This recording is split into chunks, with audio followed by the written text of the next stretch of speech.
welcome to my presentation. I'm going to be addressing mental health needs at my current field placement, which is New City Charter School. Today I will be discussing mental health challenges faced by the students in the community, as well as strategies to address this need. So over the next 30 to 40 minutes, I will walk you through the identified community need, the populations affected, existing barriers, potential resources, as well as some intervention strategies informed by theoretical framework. I just wanted to apologize in advance. I am a little stuffy. I have a cold, so I hope you can still hear me. But anyways, let's begin. So I wanted to have a structure of today's presentation. So I will begin by discussing the specific need identified within the communities served by New City Charter School, focusing on mental health. And then from there, I will address the individuals most affected by this need, and then the barriers they face in assessing support, and the resources available to them. And then after that, I'll highlight some community assets that could help mitigate the issue. And then finally, I will present intervention strategies based on theoretical frameworks supported by research evidence, and conclude with some key takeaways. New City Charter School serves a predominantly low-income and racially diverse student body in Minneapolis, and many of these students face significant barriers to success, including economic instability, inadequate housing, and mental health challenges. This environment creates the need for comprehensive support services, especially in the area of mental health. At New City Charter School, mental health challenges are one of the most pressing needs among our students in which I observed. Many face issues like family stress, in which they might experience violence, trauma, leading to struggles such as high anxiety. Lots of the students may experience depression or post-traumatic stress disorder, PTSD. However, due to the cultural stigma, lack of resources, and structural barriers such as long waiting times and limited access to therapy, these issues often go unaddressed. These issues are deeply affecting students' academic and emotional well-being. Currently, the school has one social worker who is my supervisor, but lacks the dedicated counseling or therapist. They also have very low staff at this school, in which it creates a significant gap in the support offered to the students. This is compounded by cultural factors, especially with immigrant families, which we have observed, where mental health is often misunderstood or stigmatized. A potential solution comes from participatory action research, PAR, which involves collaborating with the community to develop cultural relevant interventions. From one of our readings, Smith Chambers explains that this approach allows communities to actively shape solutions based on their needs and cultural context, so leading to more effective and trusted mental health support. By working together, we can create a more socially just framework for mental health that empowers both students and the families. So many students, like I said, at New City Charter School face significant mental health challenges, largely due to systematic inequality and the stigma surrounding mental health. According to one of our readings from Latson Billings, states that these students are often misperceived through the lens of culture of poverty, which tends to place the blame on individuals and families for their struggles, rather than considering the broader societal and structural factors at play. So these misconceptions can further contribute to mental health difficulties, reinforcing feelings of inadequacy and frustration, which overall exacerbates students' emotional and social challenges. So that now that we have identified the mental health challenges within our community, I think it's essential to recognize who is most affected by these issues. And at New City Charter School, the primary group impacted is the students themselves, though the ripple effects tend to extend to their families, to their teachers, and the broader community. So students from low-income families are particularly vulnerable, and research consistently shows that children from economically disadvantaged backgrounds face increased risk of mental health issues. Just like the American Psychological Association reports that the students that often contend with stressors like food insecurity, housing instability, and exposure to violence or substance abuse can contribute to mental health conditions like anxiety, depression, and PTSD, etc. Unfortunately, many of these students lack financial resources to access mental health services. They need, creating a significant gap between their challenges and care available to them. I noticed at New City Charter School, because there's only a social worker, and honestly, her caseload is pretty heavy, that she doesn't even have time always to meet these students.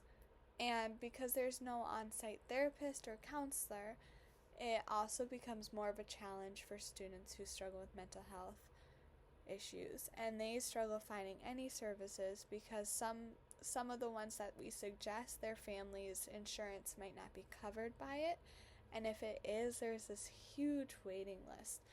So by that time, it just kind of lingers, and the students are not getting the support that they deserve or need. Especially if they come from disadvantaged situations like the immigrant populations, in which the immigrant population at New City Charter School faces its own sets of unique challenges. For many of the students come from immigrant or refugee backgrounds, including large populations from Somali and other East African communities. And these students often deal with the compounded stress of language barriers and trauma associated with displacement and migration. Cultural stigmas around mental health within these immigrant communities only deepen these challenges. In some cases, mental health struggles are seen as a source of shame, leading families to avoid seeking professional help, which can leave students without the support they need. The lack of support can contribute to untreated mental health struggles, which in turn can affect academic performance, social development, and overall well-being. So finally, the students with disabilities, particularly those with emotional or behavioral disorders, are disproportionately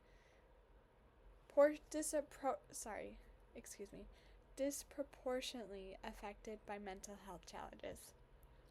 So the National Center for Learning Disabilities highlights that the students with IEPs experience higher rates of anxiety and depression, often due to stress of managing their disabilities in school environment that may not always be adequately equipped to meet their needs.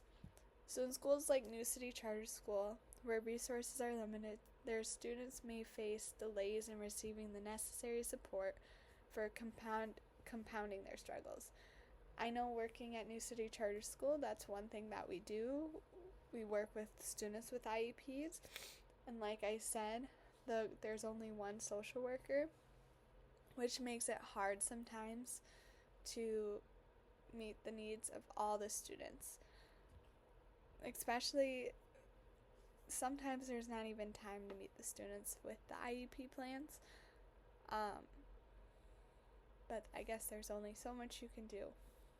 But in the sum of it, the populations most affected by mental health challenges at New City Charter Schools are diverse with unique needs, but they all share the common challenge of facing significant barriers to accessing proper mental health care. So, despite the clear need for mental health support, several barriers prevent students and their families from accessing the care that they need. So, one major barrier is the lack of on site mental health professionals, like I mentioned before. Since students rely on external referrals, they often face long wait times before they can access any care. This delay is especially concerning for students dealing with urgent mental health crises such as anxiety or depression. In addition, transportation and logistical challenges create further barriers. For many of the families, especially at the New City Charter School population, they have a lack of access to vehicles or even busing or any transportation. And getting to appointments at external agencies can be very difficult for them. And then there's also families with language barriers, particularly those who speak Somali and other languages. And although there are translation services that are available, there's always misunderstandings and lack of culturally competent care that can prevent effective communication, leading to missed opportunities for support. Another significant issue is cultural competence. As noted in the work of one of our readings, I think it's Padilla and McRoy, mental health services often fail to align with the cultural norms and values of the communities they serve.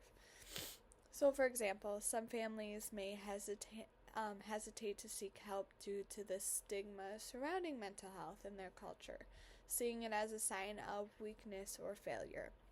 Without culturally sensitive providers who understand these dynamics, families may feel more uncomfortable or unwilling to engage with the system. And then there's also financial barriers, which we have seen at New City Charter School. Many families lack health insurance, and those who do may only have limited coverage for mental health services. So programs like Medicaid may not fully cover therapy or counseling, which can leave families unable to access the care they need for their children. And then, like I mentioned before, the stigma surrounding mental health. Padilla also points out the stigma often prevents individuals from seeking help, especially in communities where mental health issues are seen as failures or family matters should be resolved almost privately. Overall, these structural, cultural, and logistical barriers contribute to a significant gap in services for students and their families. Even when resources are available, they often not tailor to the cultural and practical needs of the community. And it makes it harder for families to access the care that they truly need. Okay, while there are resources available, such as community mental health agencies and the school social worker who provides referrals, many of these resources are underutilized. So community outreach programs exist, but are not always well publicized or accessed by families in need. Local food shelves and housing programs could play a more significant role in providing family stability, which in turn could alleviate some mental health burdens. Additionally, the school has limited capacity to meet mental health needs on site, but with more staff or resources, this could be a vital area for expansion. I know after interviewing and talking with my supervisor, one thing that New City Charter School does is that they have, even though they don't have access to a mental health professional or therapist, they have an on-site food shelf, and that helps meet some of the physical needs of students and their families. While the challenges are clear, there are also several community assets that can be leveraged to address these mental health needs. Overall, schools themselves can serve as a community hub for mental health interventions, especially if staff are trained in mental health, first aid, or trauma-informed care. And then local churches and faith-based organizations often provide emotional and social support for families in need. Additional mentorship programs targeting at-risk youth can offer positive role models and as well as emotional support. And then the key here is collaboration with the local organizations in which they have the potential to come together and provide more of a holistic support system for these families.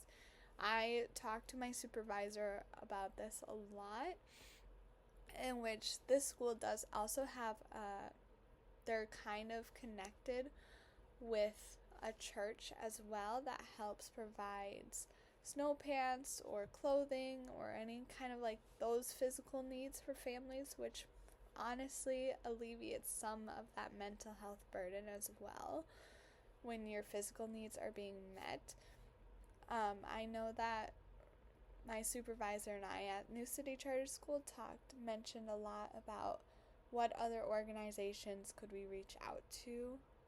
But then again, it's just really about if the students or the families or even teachers are going to utilize the referrals we make or the connections we try to make. So in order to ensure the success of our mental health interventions, it's crucial that we ground our strategies and establish theoretical frameworks. So these frameworks will guide how we approach students' mental health needs and the systems that affect them and how we provide that support. So for this intervention, we will focus on 3 theoretical frameworks. The first one, ecological system theory, trauma-informed care, and strength-based approach. So the ecological system theory, this theory highlights how individuals, especially children, are influenced by different layers of their environment. So it suggests that mental health isn't just a product of personal characteristics, but it is shaped by a range of interconnected systems. So these systems are organized into 5 key levels. Microsystem, which includes immediate environments like family, school, and peers. The mesosystem, which looks at the relationship between those microsystems, so like how the family influenced the children's behavior at school, for example. The exosystem, which includes larger external factors like community services, local policies, or parental workplaces. And there's the macro system, which focuses on the overarching cultural and societal norms that influence mental health issues, like the stigma around mental health. And finally, the chronosystem, which looks at how it changes over time, like the loss of a family member or the impact of a new school policy and how that affects a child's development. By considering these layers, we then create interventions that address not just the students, but the larger system that shape their experience. And at New City Charter School, this means we will work with families to ensure policies support mental health and look at how the community and school systems contribute to students' mental health challenges. And then there's the trauma-informed care, in which this framework is built on the understanding of trauma, whether from abuse, neglect, or community violence. And this can profoundly impact a student's environmental, behavioral, and academic functioning. So I'm just going to abbreviate it to TIC, Trauma-Informed Care, emphasizes that trauma isn't just something in the past. It has long-lasting effects on how children respond to stress from relationships and how they even learn.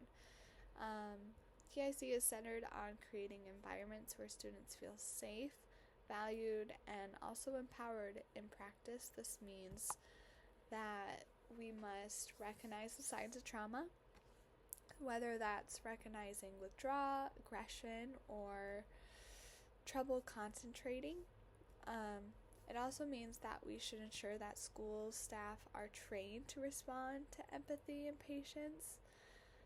And we should also avoid triggering students through harsh disciplinary measures and instead implement strategies like restorative justice or foster healing.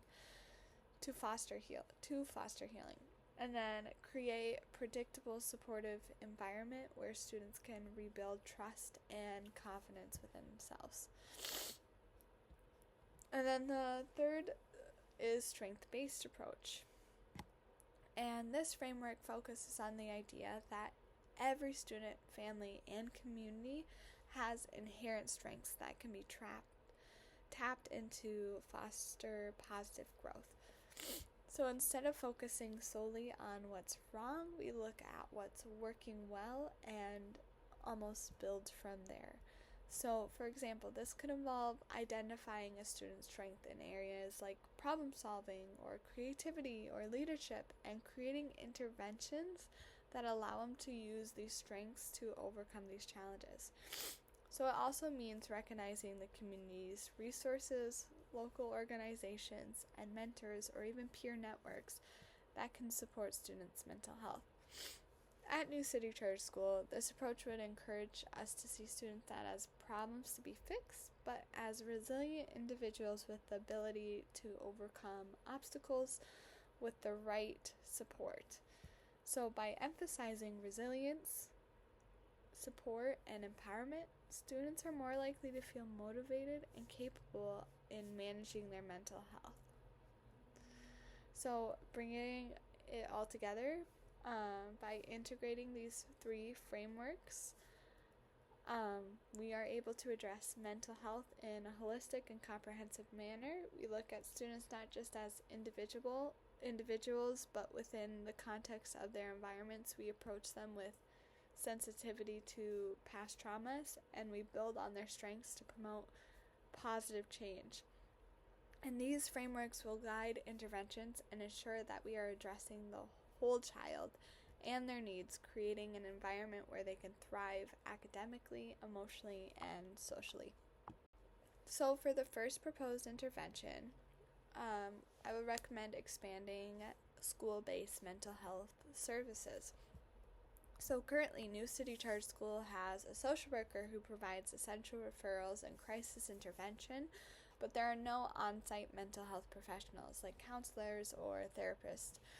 Research shows that when mental health services are available within the school, students are more likely to seek help early, and by hiring additional staff such as full-time counselors or psychologists, the school can offer individual therapy, group counseling, and mental health education.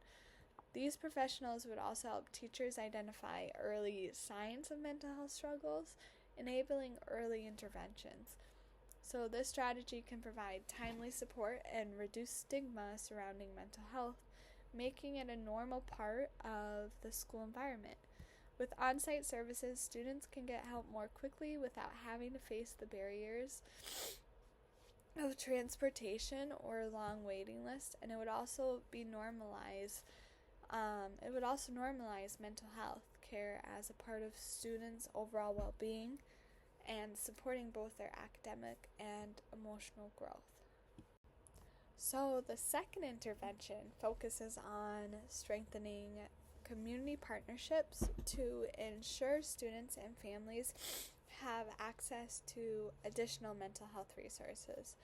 So while the school can provide some support, collaboration with local mental health clinics, community organizations, and faith-based groups will broaden the range of services available. So by creating referral networks with local clinics, the school can ensure students needing more specialized care are connected with appropriate providers. So additionally, faith-based organizations can help reduce stigma by offering emotional support in a culturally familiar context, encouraging families to seek help.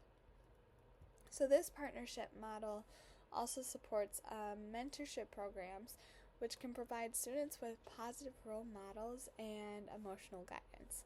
So this collaborative approach enhances the resources available to students and fosters a holistic system of care that supports both their mental health and overall success. So for the third intervention, the strategy aims to increase public awareness and mental health education. So reducing stigma around mental health is crucial, as many families, especially those from immigrant backgrounds, may hesitate to seek help. By educating both students and parents, we can foster a more supportive environment where mental health struggles are recognized as a part of normal life. So the school could launch a mental health awareness campaign, offering workshops for students and parents and recognizing mental health issues and how to address them. So peer-led programs can also be effective in encouraging conversations, as students often feel more comfortable talking to their peers. Additionally, providing mental health literacy sessions for parents would help them understand how to support their children, reducing the stigma at home and encouraging open discussions. So this strategy helps normalize mental health care as a part of school and home environment, and promoting healthier attitudes towards seeking help. So in conclusion, addressing the mental health needs of students at New City Charter School requires a multifaceted approach that encompasses both immediate and long-term strategies. As we've explored, mental health is not just nice to have, it is foundational to the well-being and success of students. Without properly addressing mental health concerns, academic achievement, social engagement, and emotional resilience are significantly compromised. What we see is a cycle of struggle that impacts not just the individual student, but the broader school community as well. The first intervention strategy I proposed is expanding school-based mental health services, which is critical because it creates direct line of support within the school environment itself. Students often feel more comfortable seeking help in familiar settings, and having mental health professionals on site make it easier for students to access that care without facing barriers like long wait times or transportation issues. By hiring more counselors and mental health staff, we can ensure that no student is left behind when they need support. The earlier we can intervene, the more likely we are to prevent mental health challenges from escalating. So then the second strategy focuses on building and strengthening community partnerships. So this is crucial because the school alone cannot meet all the needs of students. Community organizations such as local mental health clinics, mentorship programs, and faith-based groups have wealth of resources and support that can complement the services offered by the school. So the collaboration between these groups creates a network of care that can address the full spectrum of a student's needs, whether it's academic, emotional, social. Through these partnerships, we also create a safety net for students who may need more specialized care than the school can provide. And then finally, I proposed the strategy of mental health education. So this is about changing the conversation around mental health. One of the biggest barriers we face in addressing mental health in our community is the stigma that surrounds it. And many students and families may feel ashamed to seek help, may not recognize mental health issues in the first place. So by implementing mental health education and awareness campaigns in schools, we can normalize these discussions. I think it's important that we teach these students and parents and school staff that mental health is just as important as physical health. So by reducing stigma, increasing literacy about mental health, we encourage early intervention and create more of a supportive environment for everyone. So together, these strategies are not just about addressing the need, they are about transforming the culture of the school and the community. They're about moving from reactive stance, where we wait for problems to escalate, to proactive, supportive environment where students feel safe, understood, and empowered to seek help when they need it. So expanding mental health services, building stronger partnerships, and fostering greater awareness, we can make a real difference in the lives of students and families and overall the broader community, I believe.